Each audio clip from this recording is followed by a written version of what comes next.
नमस्कार, स्वागत आहे तुमचं रोहिणी एस.टी. किचनमध्ये. उन्हाळ्याचे दिवस चालू आहेत आणि आंब्याचा सीझन चालू आहे. मग आईस्क्रीम तर पाहिजेच ना. आणि सोशल मीडियावरती सुद्धा मँगो कुल्फीचा एक ट्रेंड आलेला आहे. खूप सारे मँगो कुल्फीचे व्हिडिओज बघितल्यानंतर मला सुद्धा मँगो कुल्फी बनवण्याचा मोह आवरला नाही आणि म्हणूनच मी आज बनवलेली आहे मँगो कुल्फी. आणि त्यासाठी मी घेतलेलं आहे उकळून थंड केलेलं दूध आणि त्यात खोबऱ्याचा किस, इलायची पावडर आणि साखर विरघळण्यासाठी मी दूध बाजूला ठेवून दिले. त्यानंतर फ्रीजमध्ये 2 ते 3 तास फ्रीजमध्ये थंड होण्यासाठी 2 ते 3 तास ठेवलेले आंबे मी बाहेर काढले.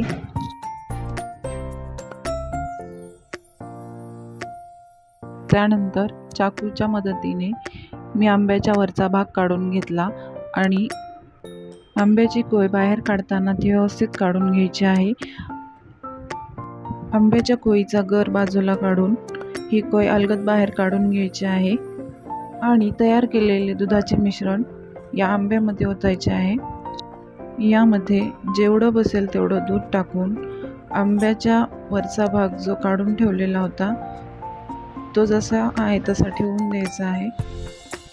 याचप्रमाणे बाकीच्या आंब्यांमध्येही दुधाचे तयार केलेले मिश्रण ओतून हे आंबे सेट होण्यासाठी 7 ते 8 तासासाठी फ्रीजरमध्ये ठेवून द्यायचे आहेत. 8 तासानंतर सेट झालेला आंबा बाहेर काढून घ्या. 8 तासानंतर हा आंबा बाहेर काढून घ्या. त्यानंतर चाकूच्या मदतीने त्याच्यावरचं टर्फल काढून घ्या आणि नंतर तुम्ही हाताने व्यवस्थित ते काढू शकता.